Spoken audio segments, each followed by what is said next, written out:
I'll get sort of the history of that program as part of my slides here in a couple minutes.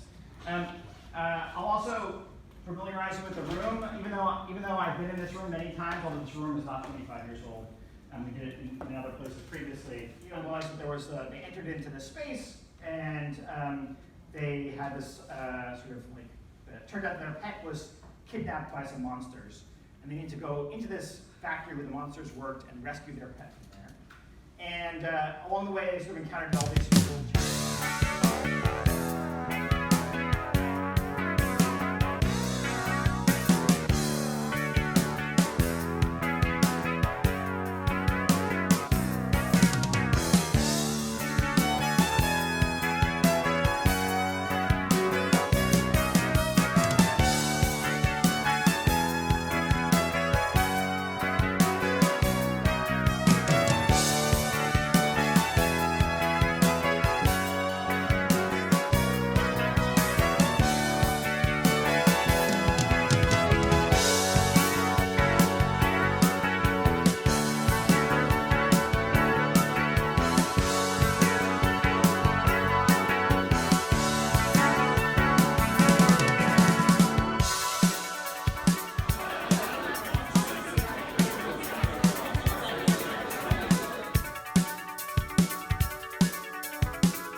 Hi, everybody. I am Larry Petuskey, and I am very, very fortunate to have been supported by you, the MIT alumni chapter for Delaware Valley. And I want to thank all of you most heartfeltly for uh, guaranteeing my presence there at MIT SEPT this summer. If you had a hand in any way in uh, getting me there to Boston and supporting my attendance there, thank you too. Uh, it was absolutely amazing. And the first thing I do want to mention is being on campus and being in building to building, even in the dorms that we stayed at. We stayed in Burt and Connor dorm. There on the first floor, the ground floor, was a really beautiful space with a new kitchen and a pool table and foosball and lounges and couches. And there was a little plaque there on the wall that said that that space was donated by MIT alumni, mostly graduates from the 70s. Maybe you were one of those people. And reading the plaque, there was a dedication there that said, in essence, enjoy your time together. And I thought, wow, that's a gift. But essentially, I'm going to thank all of you for doing the same for us because we definitely did enjoy our time together. I'd like to speak to the future applicants for MIT SEPT because I can give them a little bit of, not advice, but just a suggestion. I was only one of two mostly elementary grade teachers that were there. The other one was Lisa Eisenberg, who's also from Philadelphia, and she and I spoke a lot about our experience as elementary teachers. If you are applying to MIT SEPT and you're worried that there won't be any content for you there, don't worry. There is plenty of things that you can take with you and use in the classroom, and it's very, very much worth your while. I did not feel out of place in the least. It's true that most of the things that are there are meant for older students. Yes, that is true. But the principles are the same. You just need to sort of figure out a way to work with the younger people to make that happen. I found that a lot of times the teachers that were there, who are from all over the world, are used to having resources to use, budgets and state-sponsored materials that were mandatory to teach and such. And I did feel sometimes maybe a little bit adrift because that's not part of my experience in teaching here in Philadelphia. But whatever your misgivings are, don't let that stop you. Attend MIT SEPT because you will find treasures to use for the rest of your career. I've been back now from SEPT for about 3 days, and everybody asks, how was it? And my response so far, because I'm still processing things, is I learned so much. It's the first time in my life I have ever been in a room where the teachers come from all over the world. Jamaica, Germany, Wales, Panama City, Egypt, Australia, from the United States too, Seattle, Texas, Connecticut, Pennsylvania, New Jersey, Florida, you name it, Chicago, you name it, they were there. And I guess teachers are teachers because it was just like being with the teachers that I teach with here in Philadelphia. It really wasn't all that different. It was astounding to be with colleagues from all over the world, and that's a first for me ever. If you attend SEPT,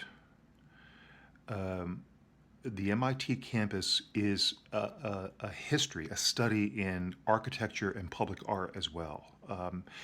In the again, with this dorm that we were staying in, we were right next door to what's called Baker Hall and Kresge Auditorium and the chapel, the cylindrical chapel that's right next to Kresge.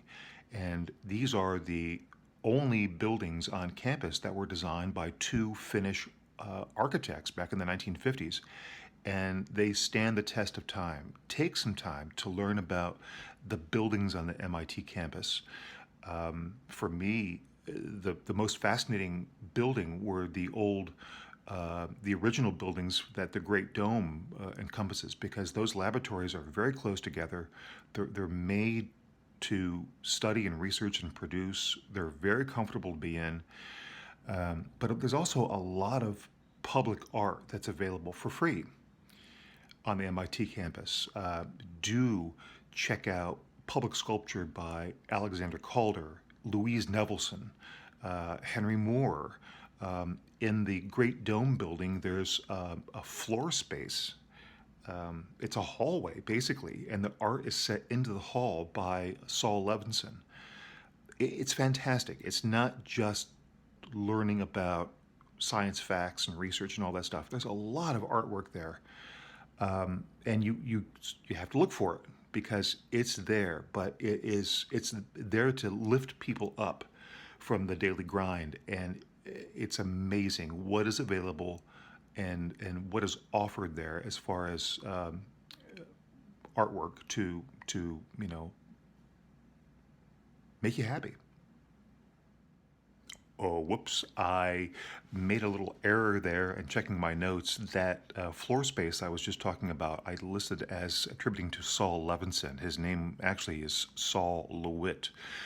Sorry about that, but it's just as beautiful no matter what you call him. I found also a real source of artwork on campus in Cambridge and in Boston. I took a little extra time to visit the MIT List Visual Arts Museum, which displays artwork not by MIT graduates, but really cutting edge stuff. That was fantastic. And I also paid a visit to the neighborhood in Boston where the Isabel Stewart Gardner Museum is housed, and also the Boston Museum of Fine Arts. And well worth the trip. And that also gave me a chance to kind of tour through the Berkeley Music College and Northwestern University. And I tell you, it's even if you stay for an extra day or get up there a day early, check those places out because you're never going to see something like that again, not even here in Philadelphia. It's really unique stuff. One valuable lesson I also learned was, in the evenings, a lot of us would go out, but generally we stayed on or near pretty close to the MIT campus. And I noticed in the evening, the campus clears out and there's not a lot of foot traffic on the sidewalks and there's not a lot of cars because cars are sort of discouraged on or near campus.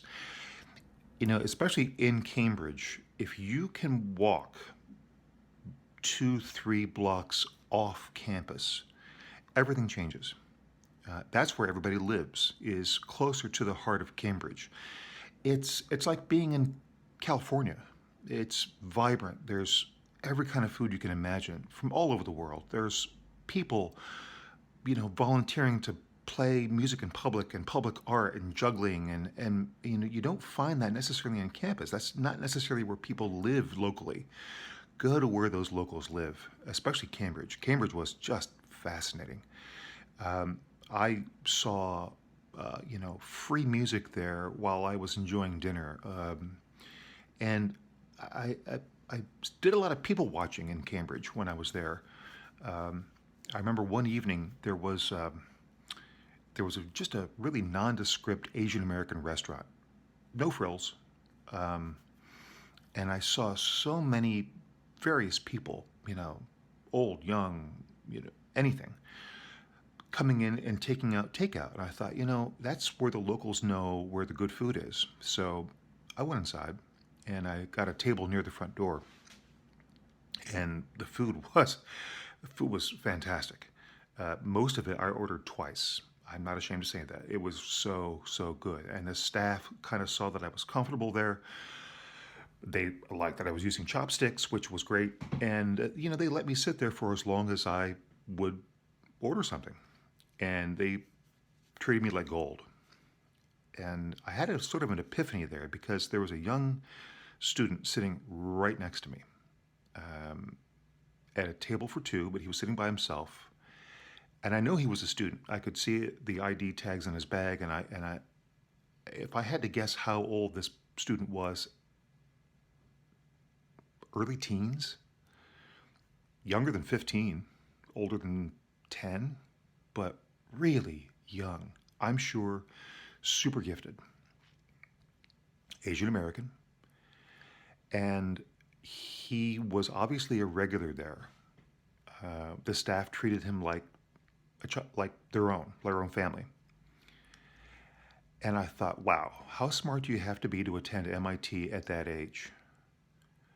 And he spent the entire time texting on his phone.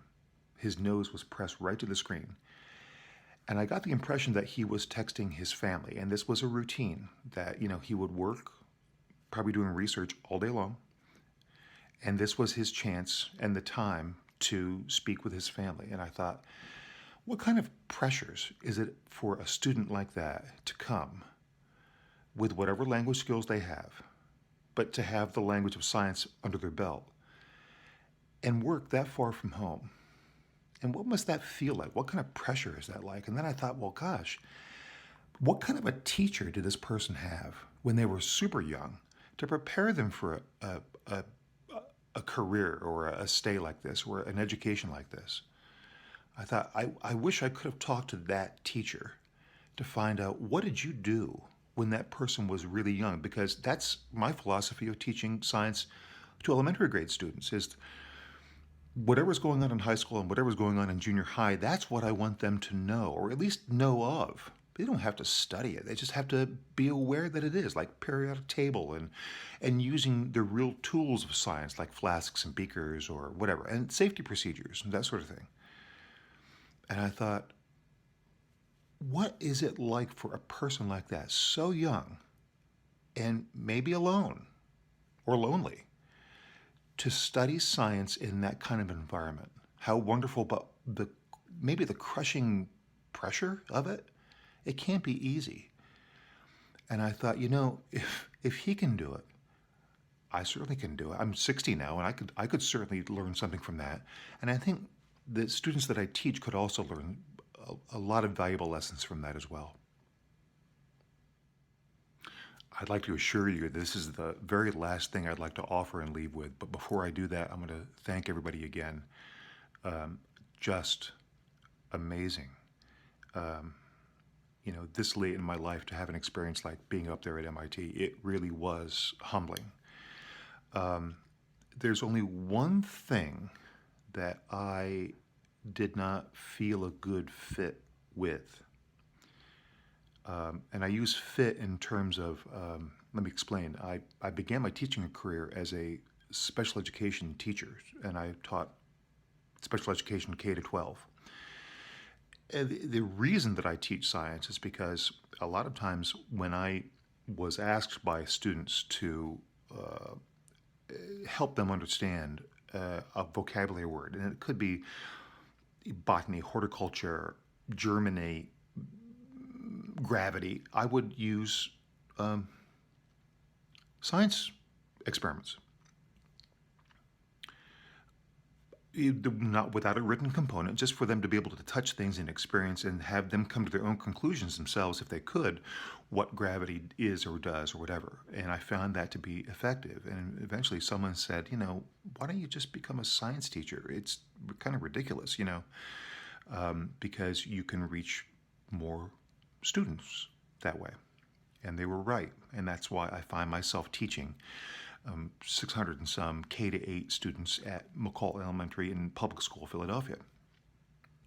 But the one thing that I did find myself to be the singular odd person out with our cohort there at SEPT was when it came time for high quality materials, and we talked a lot about high quality materials, what's available, what not.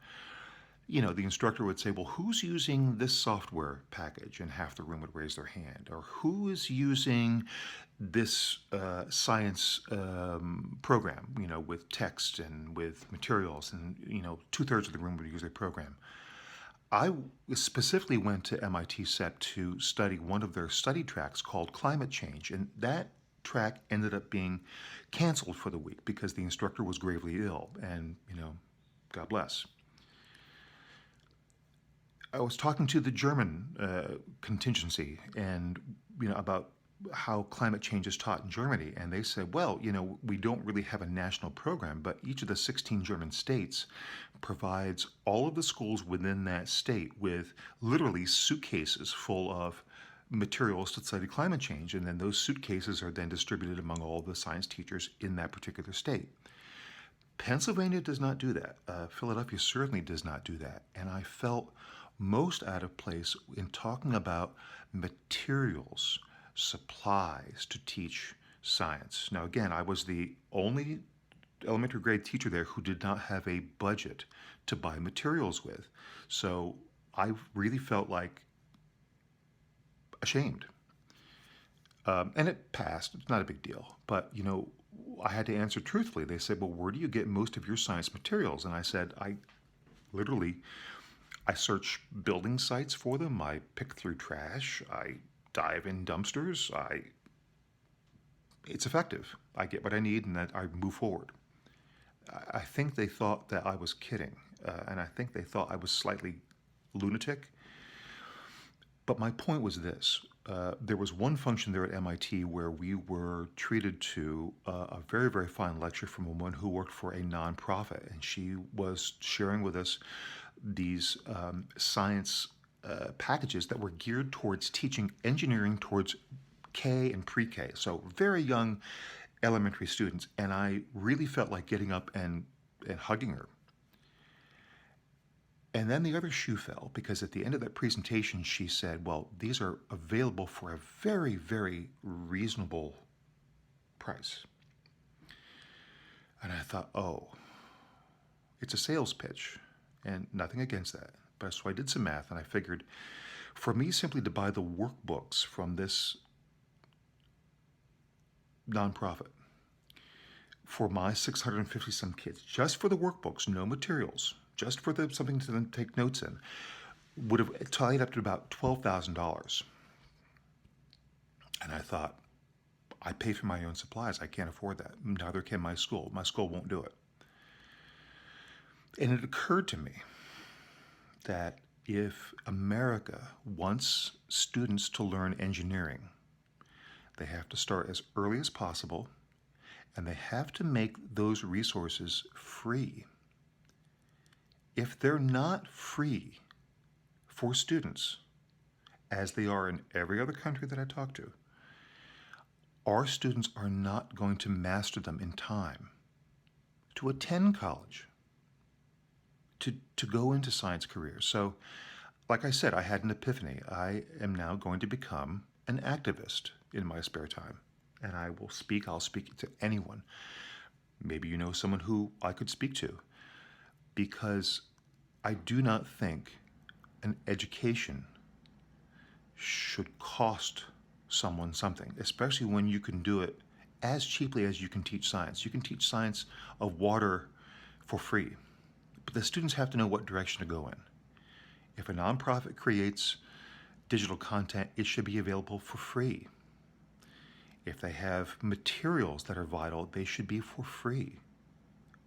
None of the other teachers that I talked to in the world had to pay to educate their students with materials. They were available to them, and they made them available to their students. They weren't hoarded or saved or kept because the money was going to dry up. It was not an issue. And I think some of the folks that were there looked at me with sort of pity because I didn't know what to say. So I've decided to, advocate for finding a benefactor to endow my class so that we can teach what we need to teach. If I need 60 pounds of bananas to teach enzymatic browning to K through 8 students, then I would like to have the petty cash available to buy them when I need them. That's not going to stop me from doing my best to teach. It's not going to stop me from using what I learned at MIT.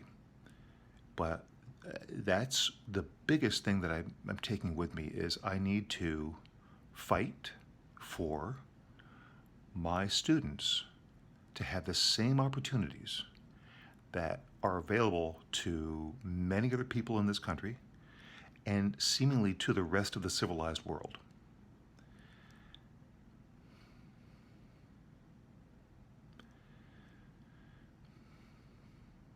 That's it. That's it. Thank you again, everybody. I really appreciate that. And we'll talk to you soon. Bye-bye.